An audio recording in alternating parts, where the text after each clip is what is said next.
Good afternoon. I'm Barb. I'm your Tippecanoe Nutrition Education Advisor, and today we're going to learn about shopping for value and checking the facts. And doing this is going to help us to eat healthier and to make better decisions when we're looking at food labels. In another session, we will talk about cost per label, but today we're just going to talk about the food and nutrition. So we want to walk away today understanding how to read a nutrition label, because I think a lot of us know they're there, but we don't always look at them. And we're also going to learn how to identify whole grains, low fat, low sodium, and to make sure that we are making wise decisions so that we're eating healthier, even on a very fixed income. So even if you're at the food pantry and you're looking at a can of beans and there's 2 or 3 different kinds of beans there, you can see on that label what is the healthiest for you once you understand how to read labels. So today, as we start this, I have a chart and it's going to be backwards, so hopefully I can help you understand it as we go through it.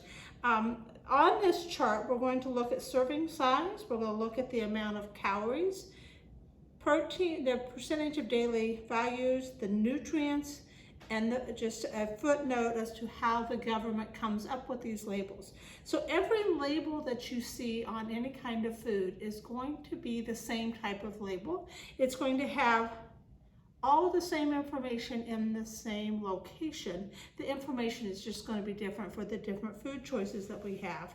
So it's easy to get confused. Sometimes when I ask in a question, what's the most important part of the label? Someone may say the nutrients, someone may say the total calories. And you want to understand that your food label is based off of servings. So I always think of servings first. And there's 2 reasons for this. One, if there's not enough servings in 1 can, I know I have to get 2 to be able to serve the number of people I have. So servings is the first thing. If you're fixing just for yourself, then servings is not the most important thing, because you know there will be enough. But if you're like me and you have 13 grandkids, you have to have enough per servings when you make something. So you're looking at servings. So the servings are right up here. And one of the pieces on the label, besides looking at the serving size, is understanding how we eat the serving size. So on this example, there's 8 servings per this container, and a serving size is 2/3 of a cup.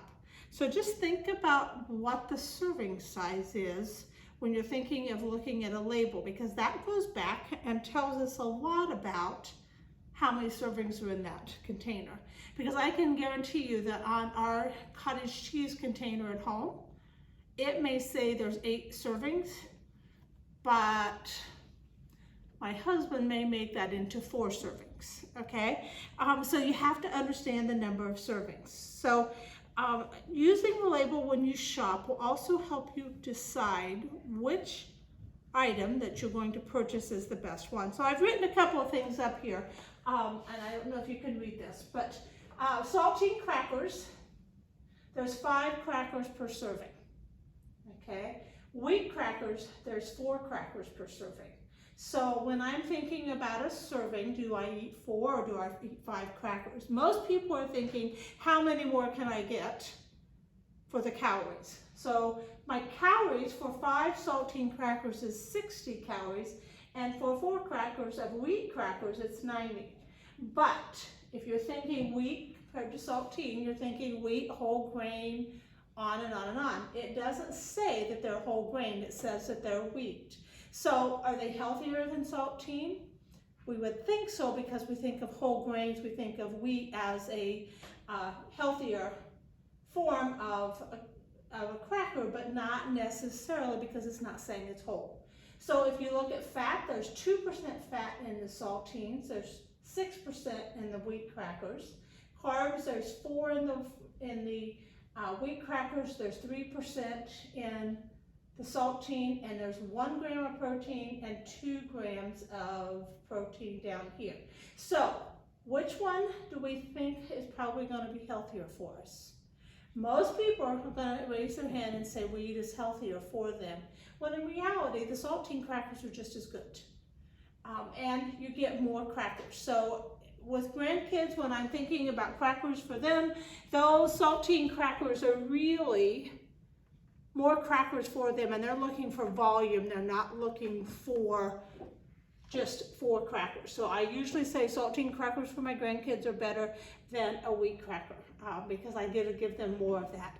So looking at that though, 60 calories compared to 90 calories, if I wanted to have 10 crackers, it would be 120 calories per serving.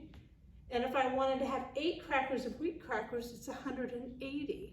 So would I rather have 120 calories or 180 calories?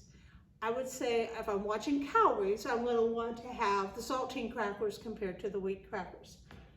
So this is just a simple explanation of how to read and one of the things that we look at, but it's pretty important because it helps us make a decision pretty quickly when we're at the grocery store.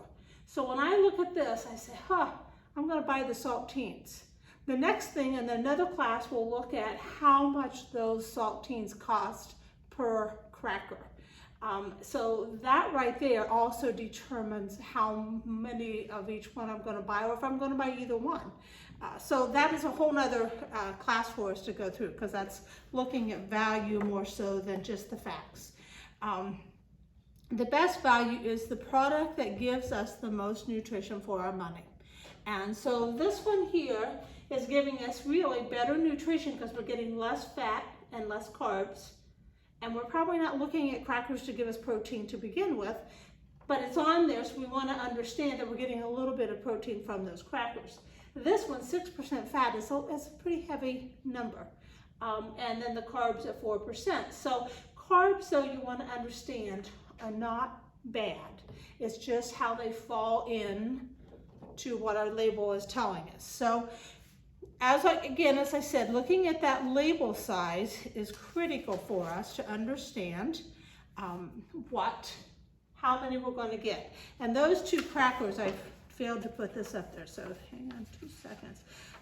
There were 14 servings of wheat crackers, and there's 32 servings per container of the saltine crackers. So those 32 servings compared to those 14 servings, you would think you're probably going to get them at a better price than you are the wheat crackers. So again, there's going to be more value there.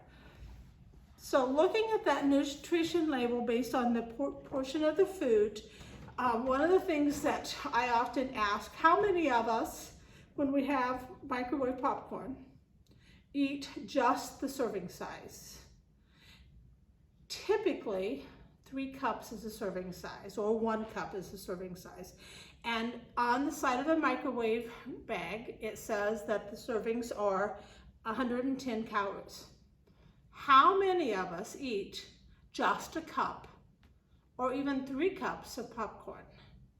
Most of us eat a bowl full of popcorn, okay? Or sometimes we eat the whole bag of popcorn ourselves, and that probably had 4 servings in it.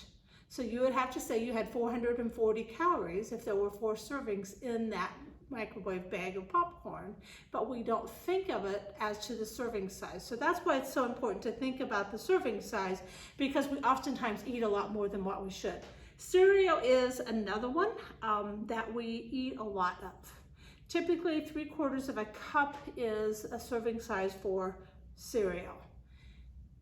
How many of us look at 3/4 of a cup and measure it and say, this is what I'm going to have today? We get out our favorite bowl that we eat cereal in all the time, and we fill it up to a certain line, and that's where we know that's how much we can have. We typically eat 2 to 3 times more than 1 serving. And not even thinking about it, because that's just what we all have been conditioned to do.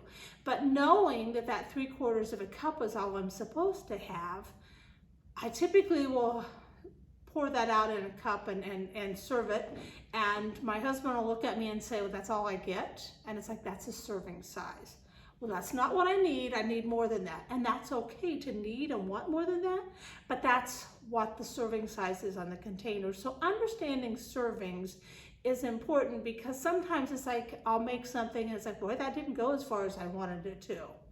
Well, when I look at the plates on my table, everyone didn't take the 3/4 or a cup or a cup. They took a cup and a half or 2 cups, and all of a sudden everyone was eating a lot more. So when we think about how healthy it is for it, and we think about our weight, if we're gaining weight or not able to lose weight, it's probably because we aren't looking at the portions that we're actually eating and understanding that that makes a difference as to the nutritional value and to what it does to our body. So we need to understand on the label a couple of things. Total fats, they are important, and we need to watch our daily intake. But there's so much that goes into fats that we don't, as our program doesn't break down fats a lot. I just say, I want you to make sure that you watch your fats and you understand fats. And there's so much out there about fats. If that's what you're watching on your diet, you want to understand all the different kinds of fats that there are. You also want to understand your sodium and the intake of sodium. And sodium is basically salt. And a woman should have 2,300 milligrams or less a day. And if you look on your chart here, sodium, there's 160 milligrams just in whatever this item is. So if you look at that, you could have 10 of these and you would have 1,600 milligrams of salt that day, or sodium, and we don't think of it as to what are the milligrams. And sometimes, especially if you have high blood pressure or any kind of heart problems, you're going to be looking at sodium a lot. And you want to make sure that you stay under the 2,300 milligrams. Looking at the nutrients, which are all of the items on here, plus the vitamins and the calcium and the iron, you want to make sure, especially on these under here, at the bottom of the label, you want to make sure that those have 10% or higher for the day. So if this vitamin D, it has 10%, so it's going to give you good value. The calcium has 20%, the iron has 45%, but the potassium only has 6%. So if you need a lot of potassium, you're going to be looking for foods that have 10% or higher. So these down here, you just want to make sure that you're getting 10% or higher on those vitamins and minerals to make sure that you're getting the amount that you need to maintain a healthy diet. Carbs, something that has just happened this past summer, is on our labels that we have always had sugars under carbohydrates, which they are, but it never broke out what was an added sugar and what is a natural sugar. So added sugars are things that we really want to watch. Natural sugars are good for us. Added sugars really add up pretty fast on us. So this one here, it says there's total sugars of 12 grams, and 10 grams of those are added sugars. So only 2 grams of the sugars on this item are natural and 10 grams are added. And added sugars are the ones that we like the best. And they're the ones that help us gain the weight the fastest. So watching sugars and watching carbs is really, really important, because in a carb you get fiber, you get starch, and you get sugar. Fiber we need. So if this is saying that there's 12 grams of sugar and there's only 2 added sugars, then that's going to tell you that you have 10 grams of fiber or starch. That you need, that's good for you. But that being reversed here tells us that there's a lot of extras in this that we probably don't need. So looking at that carbohydrates now tells us a lot more than it has in the past, because it just told us total sugars. Now it tells us added, and that's huge as to how we look at that category. Protein, we just want to make sure that we choose varieties that are lean, which would be your poultry, your turkey, your fish, eggs, nuts, and making sure that we only have a limited amount of red meat. Because that is not lean protein, and it definitely hurts our bodies when we look at it. So looking at the protein is really important to understand how many grams we have there. The next piece of our class, and I won't do this with you today, but I'll challenge you to stop every day and get 30 minutes of exercise. I don't care if you're raising your hands up, you're kicking your legs, you're standing, you're marching in place, whatever you're doing, get 30 minutes of some kind of exercise. If that means that you walk to the bus stop or you park your car the furthest away from where you're going in, that's all exercise, and you can add it up during the day. But an adult needs 30 minutes of exercise, a child needs 60 minutes. Not hard for kids to get 60 minutes, but it's pretty hard sometimes, especially as we age, to get that 30 minutes of exercise. But it definitely keeps us moving and keeps the nutrients in that we're taking in to be more productive in our bodies. We also then look on this and talk about whole grains and rich grains. So oftentimes when we look at a whole wheat or some kind of a grain, or say it's pasta and it says it's wheat pasta, it has to say whole wheat. It cannot say enriched. It cannot say that it's wheat. If it doesn't have whole on that label, then it's not whole grains. And whole grains means that you just go out to the field and pick that wheat right out of the field and you would process it to eat it, and that's a whole grain. When it's enriched, that means that they've added things back in to make it healthier, but it's not as healthy as a whole grain. So understanding when you look at that label, whole grains and enriched grains, it's critical to make sure we're buying whole grains as much as we possibly can. We should have half of our daily diet of grains that are whole grains. Fat-free means that there is less than 0.5 grams of fat per serving. So that's understanding that that's fat-free. But we also have low fat, and that's 3 grams or less per serving. We have reduced fat, which is 25% less than the original. So if this fat is 6% and it's 25% less than that, it's probably a pretty good fat, okay? But you have to understand it's from the original fat. It's not from it being reduced down to nothing. And then we have light or low, which is 50% less than a third, with a third fewer calories. So that's why fats are so important in understanding them, and we don't spend a ton of time on them because there's a ton of different fats, and there's a lot of ways to look at it, but it's a very complicated piece, but just understanding that reduced fat is not the same as fat-free. That means that they reduce the fat in that item. Typically though, when we reduce fat, we've added something back into that item to make us like it, because we like fat and we like for things to taste good. So that's typically they've added something back into that. We also have items that have no salt, and it'll say that right on this label, or it'll say that we have added sodium, okay? So lower in sodium may be lower than the original, but it may not be sodium free. So if you are on a sodium free diet, you've got to make sure that there's 0 sodium, and that's why it's so important to look at this level here and see what it is. If it says no sodium, you're going to know that it's good for a low or no sodium diet. Choosing non-processed foods, it's not going to say that on the label that it's a processed food. And so understanding what is a processed food. If you buy a meal that's already pre-made in the package, I'll say a Chinese meal that everything's there and all you have to do is add rice, that's a processed food. They have added extra things to it to make sure that that food is preserved and stays okay in the package, but adding those preservatives is probably sodium or something like that that's going to preserve those foods, and you want to stay away from those processed packages. 1, they're usually more expensive. 2, they don't have a long shelf life.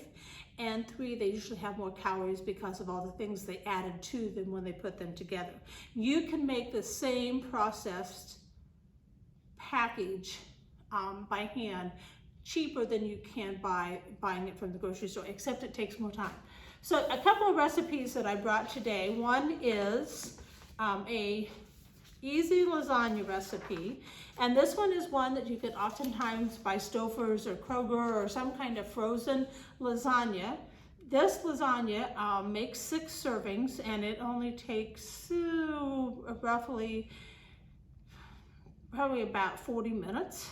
So it's not a long time to make it. I oftentimes will make this with 6 servings, and with it just being my husband and I, we will eat a serving each, and then I cut it into single servings and I freeze it in a single serving so we can each just pull it out of the freezer. Whenever I put anything in the freezer, I always make sure I use a freezer bag or our food saver, and I always write the date and how much it weighs so that I know how long it's been in the freezer. But this is a great recipe because it's easy. You can use, I like to use ground turkey as opposed to the hamburger. Sometimes I use ground chicken.